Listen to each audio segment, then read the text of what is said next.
Genevieve asks, in today's You Ask, I Answer, what are some tips you would give to someone wanting to start a podcast? Now, I'm going to assume this is for business purposes. If you're going to do this for personal purposes, podcasting, far fewer best practices exist because you're just doing it for fun, and that's totally awesome. And I would encourage people, if you want to start a podcast for fun, great, go for it. For business, there are sort of 10 basics that I think are important for starting a podcast and doing it well for business purposes. Number one, first and foremost, have clear, measurable goals. Why are you doing a podcast? What is the end goal that you want to support? If you don't have this, don't do the podcast. It's true of any form of marketing. If you don't have a goal, don't do it. It's just going to waste your time. Number two, start small. Your smartphone and a $40 headset like this wireless one here, or this little V-Moda headset that plugs right into your headphones is good enough. Podcasters tend to worry a lot about the technology, the tools, and the gear. This is good enough to start. Once you get some traction, once you get some audience, then you can start to worry about all the other stuff, like really expensive microphones and things. Number three, your first 10 episodes are going to suck. Acknowledge it. That's just the way it is. Expecting your podcast to be perfect out of the gate, not going to happen. And your show will evolve over time. There will be changes in how you do stuff. There'll be updates and upgrades along the way. But acknowledge the first 10 episodes will be awful. They will be the things that you will go back and laugh at, and that's okay. Number four, use artificial intelligence to transcribe your show if you don't have time to do it yourself by hand. Text is still how search engines find things. Even in, it's still 2018, but search engines still use text first. There are a number of good services. Amazon Transcribe just came out of beta. There's Otter.ai. There's Google speech to text, Watson speech to text from IBM. A number of good services that can transcribe at very, very low costs. So take a look at them. I would say give Google, Watson, and Amazon a shot at transcribing a podcast. My recommendation is read off of a set of prepared notes and then record your reading of it.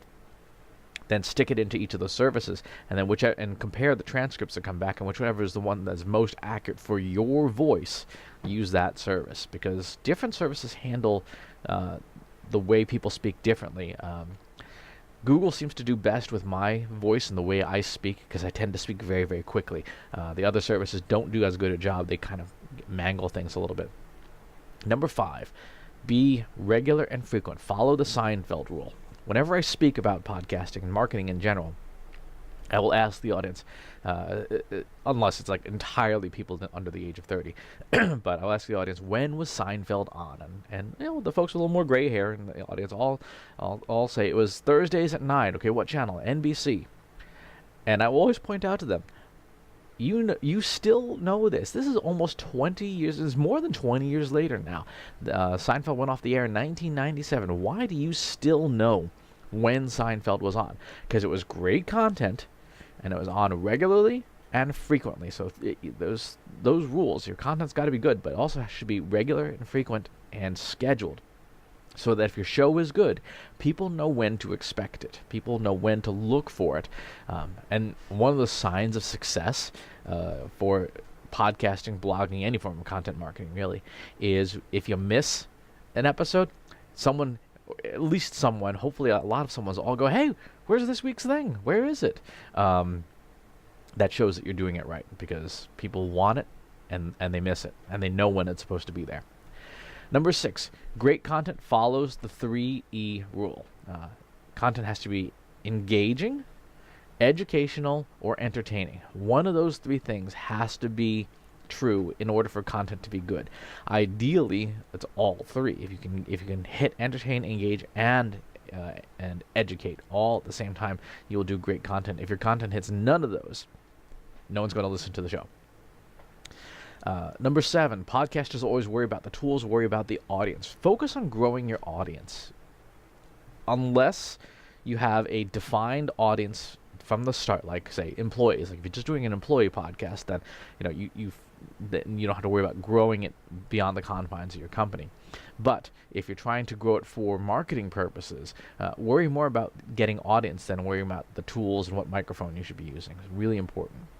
Number 8, expect to pay for ads to support your show unless you already have massive brand equity. Now, if Walmart or Amazon wants to roll out a podcast and they want to put it on the front page of their respective websites, guess what? They'll have 1 million subscribers tomorrow. Easy. But for everybody else, we can't do that. Another good example, Will Smith.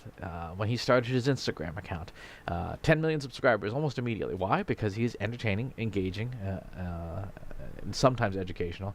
But he has massive brand equity. He had no trouble getting that because people already love him. Most of us are not in that situation. Most of us are not Will Smith. So expect to pay for ads. The idea that you can use social media unpaid alone to grow your podcast isn't going to happen anymore. You have to use advertising. The cheapest advertising right now is display through really good DSPs and Facebook and Instagram. That's where you're going to find the lowest cost advertising as of April 2018. So that will change over time. So always be on the lookout for where the next easy to access audience is.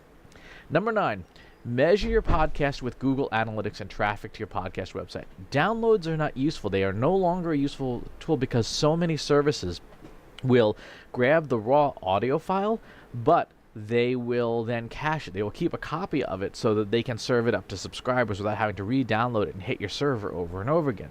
And so that's not a reliable measure of your show's growth. It can be directional, but it's still not great.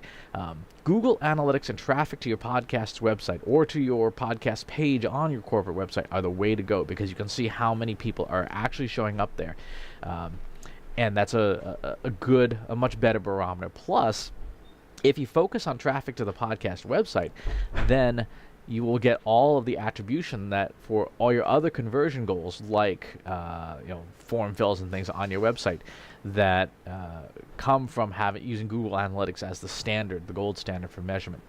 Finally, number 10, the most powerful tool that you can build with your podcast for your podcast is your email list.